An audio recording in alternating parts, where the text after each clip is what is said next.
ಈ ದೇಶವನ್ನು ಮುನ್ನಡೆಸ್ತಾ ಇರ್ತಕ್ಕಂಥ ನಮ್ಮ ಹೆಮ್ಮೆಯ ಪ್ರಧಾನಮಂತ್ರಿ ನರೇಂದ್ರ ಮೋದಿಜಿ ಅವರಿಗೆ ಇನ್ನಷ್ಟು ಹೆಚ್ಚು ಶಕ್ತಿಯನ್ನು ತಾಯಿ ದಯಪಾಲಿಸಲಿ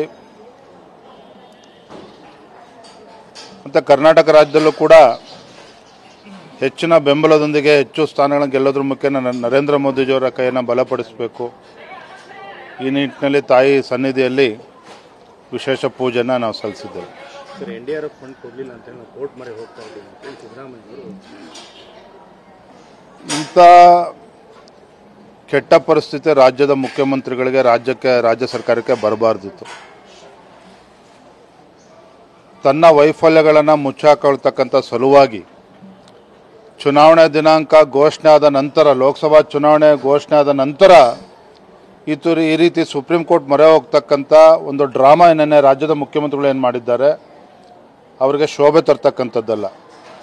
ಅದರ ಬದಲಾಗಿ ಆರ್ಥಿಕವಾಗಿ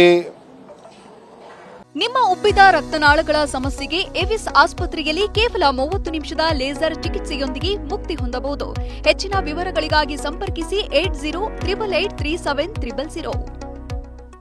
ಹಣಕಾಸಿನ ವ್ಯವಸ್ಥೆನ ಸರಿಯಾಗಿ ನಿರ್ವಹಿಸೋಕ್ಕೆ ಆಗ್ತಾ ಇಲ್ಲ, ನಾವು ಸೋತಿದ್ದೇವೆ ಅಂಥೇಳಿ ಕೇಂದ್ರಕ್ಕೆ ಹೋಗಿ ಒತ್ತಾಯ ಮಾಡಿದರೆ ಅದು ಬೇರೆ.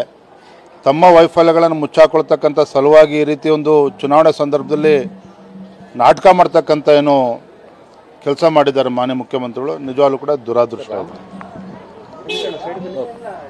ಈ ದೇಶವನ್ನು ಮುನ್ನಡೆಸ್ತಾ ಇರ್ತಕ್ಕಂಥ ನಮ್ಮ ಹೆಮ್ಮೆಯ ಪ್ರಧಾನಮಂತ್ರಿ ನರೇಂದ್ರ ಮೋದಿಜಿ ಅವರಿಗೆ ಇನ್ನಷ್ಟು ಹೆಚ್ಚು ಶಕ್ತಿಯನ್ನು ತಾಯಿ ದಯಪಾಲಿಸಲಿ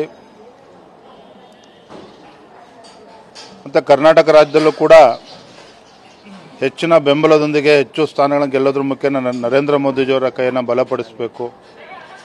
ಈ ನಿಟ್ಟಿನಲ್ಲಿ ತಾಯಿ ಸನ್ನಿಧಿಯಲ್ಲಿ ವಿಶೇಷ ಪೂಜೆಯನ್ನು ನಾವು ಸಲ್ಲಿಸಿದ್ದೇವೆ. ಸರ್, NDRF ಫಂಡ್ ಕೊಡಲಿಲ್ಲ ಅಂತ ನಾವು ಕೋರ್ಟ್ ಮೊರೆ ಹೋಗ್ತಾ ಇದ್ದೀವಿ ಅಂತ ಸಿದ್ದರಾಮಯ್ಯ ಅವರು ಇಂಥ ಕೆಟ್ಟ ಪರಿಸ್ಥಿತಿ ರಾಜ್ಯದ ಮುಖ್ಯಮಂತ್ರಿಗಳಿಗೆ ರಾಜ್ಯ ಸರ್ಕಾರಕ್ಕೆ ಬರಬಾರ್ದಿತ್ತು. ತನ್ನ ವೈಫಲ್ಯಗಳನ್ನು ಮುಚ್ಚಾಕೊಳ್ತಕ್ಕಂಥ ಸಲುವಾಗಿ ಚುನಾವಣೆ ದಿನಾಂಕ ಘೋಷಣೆ ಆದ ನಂತರ, ಲೋಕಸಭಾ ಚುನಾವಣೆ ಘೋಷಣೆ ಆದ ನಂತರ ಈ ರೀತಿ ಸುಪ್ರೀಂ ಕೋರ್ಟ್ ಮೊರೆ ಹೋಗ್ತಕ್ಕಂಥ ಒಂದು ಡ್ರಾಮಾ ನಿನ್ನೆ ರಾಜ್ಯದ ಮುಖ್ಯಮಂತ್ರಿಗಳು ಏನು ಮಾಡಿದ್ದಾರೆ ಅವರಿಗೆ ಶೋಭೆ ತರ್ತಕ್ಕಂಥದ್ದಲ್ಲ. ಅದರ ಬದಲಾಗಿ ಆರ್ಥಿಕವಾಗಿ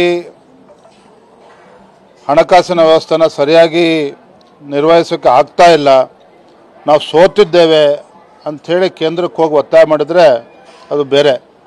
ತಮ್ಮ ವೈಫಲ್ಯಗಳನ್ನು ಮುಚ್ಚಾಕೊಳ್ತಕ್ಕಂಥ ಸಲುವಾಗಿ ಈ ರೀತಿ ಒಂದು ಚುನಾವಣೆ ಸಂದರ್ಭದಲ್ಲಿ ನಾಟಕ ಮಾಡ್ತಕ್ಕಂಥ ಏನು ಕೆಲಸ ಮಾಡಿದ್ದಾರೆ ಮಾನ್ಯ ಮುಖ್ಯಮಂತ್ರಿಗಳು, ನಿಜವಾಗ್ಲೂ ಕೂಡ ದುರಾದೃಷ್ಟ ಆಯಿತು.